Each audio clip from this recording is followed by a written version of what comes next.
కీర్తన గ్రంథము 119వ అధ్యాయము 85వ వచనాన్ని చదువుకుందాం. కీర్తన గ్రంథము 119వ అధ్యాయము 85వ వచనం చదువుదాం. నీ ధర్మశాస్త్రము ననుసరింపని గర్విష్ఠులు నన్ను చిక్కించుకొనుటకై గుంటలు త్రవ్విరి. ఇక్కడ దేవుని యొక్క వాక్యం చూస్తే, దేవుని యొక్క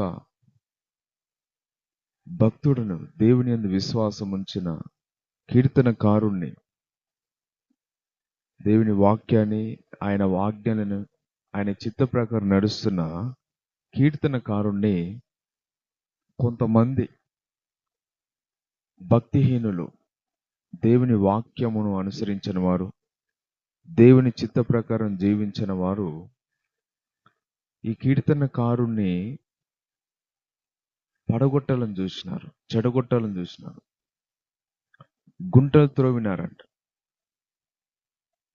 అంటే ఇతన్ని లేకుండా చేయాలి, ఇతడు ఉంటే ఎదిగిపోతున్నాడు, ప్రతి ఒక్క విషయంలో మనకంటే ఎక్కువ ఎదిగిపోతున్నాడు, మనకంటే ఎక్కువ ముందుగా ఉంటున్నాడు, మనకంటే ఎక్కువ ముందుగా పరిగెత్తుతున్నాడు అన్ని విషయాలు. కాబట్టి ఇతన్ని లేకుండా చేయాలి, పడగొట్టాలి, చెడగొట్టాలని దుష్ట ప్రయత్నాలు కొంతమంది దుష్టులు పన్నారు. గమనించండి, ఈరోజు చాలా మంది కూడా ఈ విధంగానే ఉన్నారు. ఒక కుటుంబం మంచిగా బ్రతికింది అనుకోండి, కొంతమంది ఓర్వలేరు, చెడగొట్టాలని చూస్తారు. ఒక మంచి ఎవరైనా ఇల్లు కట్టుకున్నారు అనుకోండి, కొంతమంది ఓర్వలేరు, చెడగొట్టాలని చూస్తారు. ఒక మంచి ఉద్యోగం వస్తే తోటి వ్యక్తి ఓర్వలేడు, అరే నాకంటే మంచి ఉద్యోగం వచ్చింది, నాకంటే ఎక్కువ ప్రమోషన్లు వస్తున్నాయని చెడగొట్టాలని చూస్తారు. దేవుని సేవలో కూడా విశ్వాసులు మరి దేవుని సేవలో ఎదుగుతున్నప్పుడు, వాళ్ళు మంచి పాటలు పాడుతున్నప్పుడు కానీ, మంచిగా ప్రార్థన చేస్తున్నప్పుడు కానీ, వాక్యం చదువుతున్నప్పుడు కానీ, వాయిద్యాలు వాయిస్తున్నప్పుడు కానీ, దేవుని పనిలో ఎదుగుతున్నప్పుడు కొంతమంది ఇలాంటి దుష్టులు ఉంటారు. అరే నాకంటే వెనుకొచ్చిన వాళ్ళు, నాకంటే చిన్నోళ్ళు, నాకంటే ఎక్కువ దేవుని సేవలు ఎదుగుతున్నారా, అలా ఎదగడానికి వీల్లేదు, ఎలాగైనా చెడగొట్టాలని, పడగొట్టాలని రకరకాలుగా ఆలోచిస్తూ ఉంటారు. రకరకాలమైన ఆలోచనలు, తలంపులతోనే ఏం చేస్తారంటే నిందలు పెట్టడమో, దూషించడమో, ఎగతాళి చేయడమో, అపహాసించడమో, చెడగొట్టడమో చేస్తారు. లేకుండా చేయాలని చూస్తారు, చిక్కులు పెడతారు. చూడండి, ఇలాంటి వాళ్ళు ఎవరంటే కయ్యూని సంతానం. కయ్యూని కూడా దుష్టుడే. అలాంటి దుష్ట సంతానం అన్నమాట వీళ్ళు.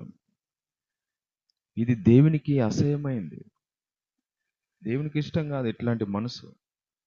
ఎదుటి వాళ్ళు ఎదుగుతున్నప్పుడు, మంచిగా జీవిస్తున్నప్పుడు, దేవునికి నమ్మకంగా ఉన్నప్పుడు అలాంటి వారిని నువ్వు ఇంకా బలపరచాలి, అలాంటి వారిని చూసి సంతోషించాలి. కానీ అలాంటి వారిని చెడగొట్టాలి, పడగొట్టాలి, గుంటలు ద్రోవాలని చూస్తే అది దుష్టాత్మ, అది దురాత్మ, అది దేవునికి అసహ్యమైన పని.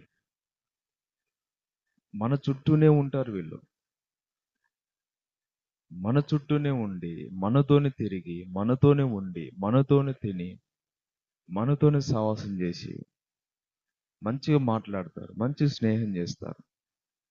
కానీ తర్వాత వెనకాల నుంచి తోవే గోతులన్నీ తోముతూనే ఉంటారు, చేయాల్సిన ప్రయత్నాలన్నీ చేస్తారు, పెట్టాల్సిన నిందలన్నీ పెడుతూనే ఉంటారు. మన పక్కనే ఉంటారు వీళ్ళు. గుంట నక్కల్లాగా గుంటలు దోమే వాళ్ళు ఎంతోమంది ఉంటారు. నక్క స్వభావం. చూడండి, ఇలాంటి వారిని దేవుడు ఖచ్చితంగా శిక్షిస్తాడు. దేవుని సేవలో కూడా ఒక సేవకుడు ఎదుగుతున్నాడు అనుకోండి, ఓర్వలేరు. అరే, నిన్న మొన్న వచ్చినోడు నాకంటే ఎక్కువ ఎదిగిపోతున్నాడు సేవలో, నాకంటే చిన్నోడు ఎక్కువ ఎదుగుతున్నాడు సేవలో, నాకంటే ఎక్కువ సంఘం పెరిగిపోతుంది అని ఓర్వలేకుండా చెడగొట్టాలని చూస్తారు. సంఘాన్ని చెడగొట్టాలని చూస్తారు, సేవకుని చెడగొట్టాలని చూస్తారు. దుష్టులతోని ఈ దుష్టులు కలిసి ఎదుగుతున్న సేవకుని, సేవకురాలను, సంఘాలని చెడగొట్టాలని చూస్తారు. ఆత్మీయులు చెడగొట్టాలని చూస్తారు. వేరే వాళ్ళు దుష్టులు చెడగొట్టాలనుకుని, వీళ్ళు కూడా దుష్టులే కాబట్టి దుష్టులు కలిసి నీతిమంతుల్ని పడదోయాలని చూస్తారంటే ఎంత భయంకరమైన. నీ మంచి మనసు ఉంటే ఎదగాలని చూస్తాం, కానీ చెడగొట్టాలని చూస్తున్నాం అంటే నీలో దురాత్మ, దుష్టాత్మ, సైతాను పనిచేస్తున్నదని అర్థం. అందుకని అలాంటి మనసు ఉండకూడదు, తీసేసుకోవాలి. అది ఉంటే నీ పతనానికే దారితీస్తుంది. నువ్వు ఎన్ని గుంటలు దోవినా, ఎదటి వారికి ఎన్ని గుంటలు దోవినా ఆ గోతిలో నువ్వే పడతావని జ్ఞాపకం చేసుకో. బైబిల్ సెలవిస్తుంది ఏమిటంటే, చూడండి, కీర్తన గ్రంథం 7వ అధ్యాయము 15వ వచనం చూద్దాం.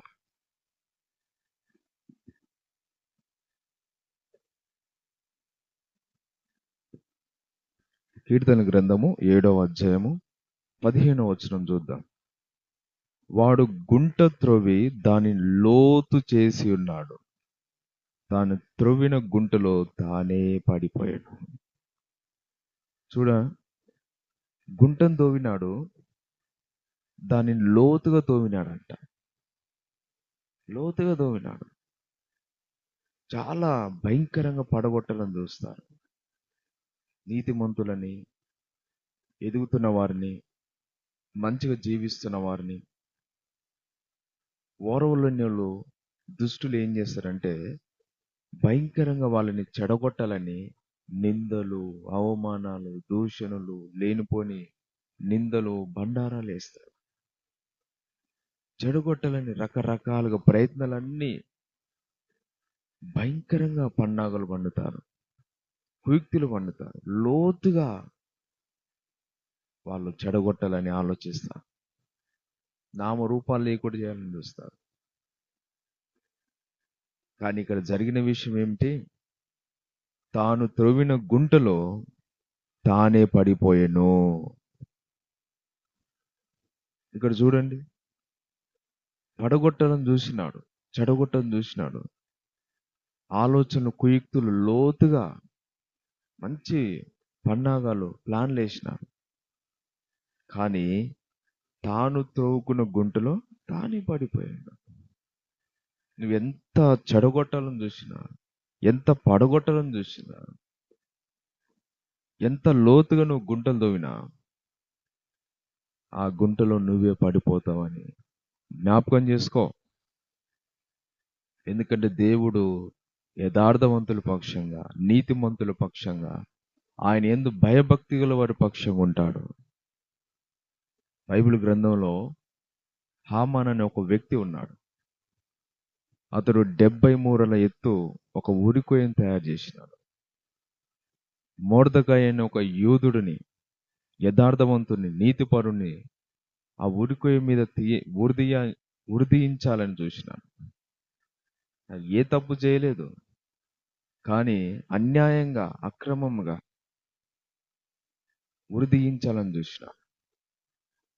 కానీ జరిగింది ఏందో తెలుసా? ఒక దినమున అతడు తయారు చేసిన ఉరికొయ్య మీద అతడే ఉరిదీయించబడ్డాడు. రాజు ఆజ్ఞ ఇచ్చినాడు, అతడు తవ్వుకున్న గుంటలో అతడే పడ్డాడు. తాను తయారు చేసిన ఉరికొయ్య మీద తానే ఉరిదీయించినాడు రాజు. అందుకని ఎప్పుడైనా సరే ఎవరినైనా సరే, నువ్వు నీ బంధువులైనా సరే, నీ స్నేహితులైనా సరే, నీ ఇరుగు పొరుగున ఎవరినైనా సరే, నీవు నీ మిత్రులైనా సరే, నీ అన్నదమ్ములైనా సరే, నీ అక్కచెల్లెలైనా సరే, నీ తల్లిదండ్రులు సరే, సేవకులైనా సరే, సేవకురాలైనా సరే, విశ్వాసులైనా సరే, ఎవరిని కూడా నువ్వు చెడగొట్టాలని చూడకు, పడగొట్టాలని చూడకు. మంచిగా ఎదుగుతున్నారంటే నువ్వు ఆనందించాలి, సంతోషించాలి, కానీ గుంటలు దోమకూడదు. నువ్వే పడిపోతావు.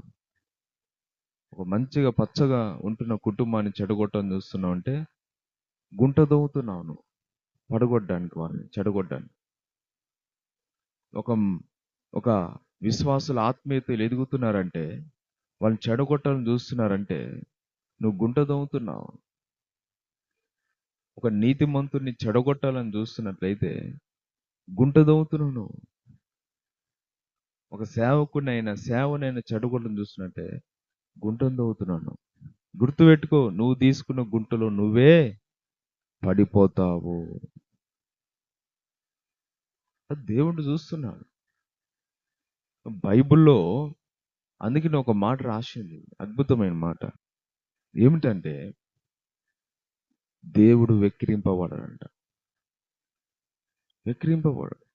మనుషుడు ఏమైతే విత్తుతాడో ఆ పంటనే కోస్తా.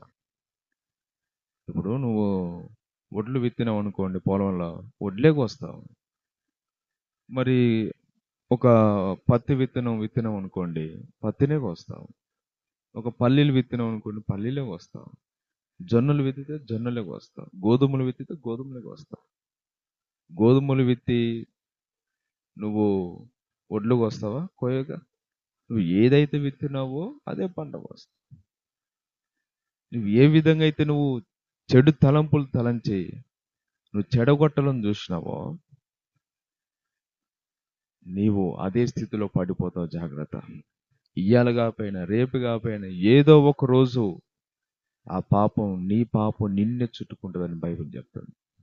ఏదో ఒక సందర్భంలో, ఏదో ఒక సమయంలో తగిన సమయమున మూల్యం చెల్లించక తప్పదు. ఎందుకంటే ఇది దేవునికి అసహ్యమైంది. దేవునికి ఇది ఆయాసం. ఇది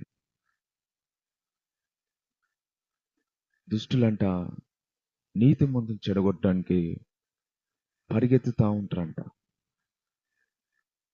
కానీ బైబిల్ చెప్తుంది, నీతిమంతులు పట్టపగలగురు వరకు వేకు వెలుగు తేజరిల్లినట్టుగా అంతకంతకు తేజరిల్లుతారు. అంతకంతకు తేజరిల్లుతారు.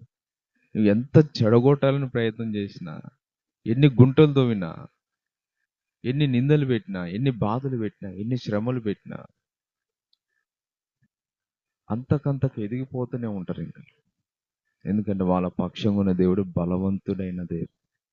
భూమి ఆకాశాలు సృజించిన దేవుడు ఆయన, నమ్మదగిన దేవుడు ఆయన. వాళ్ళ పక్షంగా ఉన్నవాడు లోకంలో ఉన్నవాడి కంటే గొప్పవాడు. కాబట్టి దేవుని బిడ్డలారా, ఎవరినైనా సరే, దేవుణ్ణి అనుసరించే వారినైనా సరే, దేవుని అనుసరించని వారిని కూడా నువ్వు అందరినీ ప్రేమించు, అందరినీ మరి ఆదరించు, కానీ చెడగొట్టాలనే ప్రయత్నం చేయకు. చెడు ఆలోచనలు రానియకు, చెడు తలంపులు రానియకు. అలా వస్తే నీకే నష్టం కలుగుతుందని ఇక్కడ దేవుని యొక్క వాక్యం సెలవిస్తుంది. వాడు గుంటను త్రవ్వి దానిని లోతు చేసినాడు, తాను తీసిన త్రవ్విన గుంటలో తానే పడిపోయాడు. కాబట్టి బైబిల్లో ఎంతో మంది ఉన్నారు. అందుకని యోబు కూడా ఒక మాట అంటాడు, దుష్టులు గుంటను చాలా తోవినారు, నేను చూసినంత వరకు ఇలా తోవిన దుష్టులందరూ కూడా వాడు తీసుకున్న గోతులో వాడే పడిపోయినారు అని యోబు కూడా అంటాడు. నిజంగా బైబిల్ చాలా మంది ఉన్నారు అట్లా. ఇట్లా చెడగొట్టాలనే బుద్ధి కలిగిన వారు ఎంతమంది అయితే ఉన్నారో అలాంటి వారు వాళ్ళే చెడిపోయినారు, కానీ యథార్థవంతులు మాత్రం చెడిపోలేదు. దేవుడు వాళ్ళని సజీవులుగా ఉంచినాడు. వాళ్ళని ఒక బలమైన కోటగా, సాక్షి స్తంభాలుగా ఉంచినాడు. కాబట్టి సహోదరులారా, మీరు ఎవరైనా సరే గుంట తవ్వకండి, పొరుగు వారిని ఎవరినైనా సరే అందరూ ప్రేమించండి, దేవునికి నమ్మకంగా ఉండండి. ఇక్కడ కీర్తనకారుడు ఏమంటున్నాడంటే, దేవుని భయభక్తి కలిగి జీవిస్తున్నాడు కనుక అనేకులు గుండం తవ్వాలనుకున్నారు, కానీ దేవుడు అతని పక్షంగా ఉన్నాడు కాబట్టి దేవుడు అతనికి సహాయం చేస్తూ వచ్చినాడు. కాబట్టి మనము నమ్మకంగా ఉందాము, దేవుని విశ్వాసం ఉంచుదాము. దేవుడి మాటలు దీవించును గాక. ఆమేన్.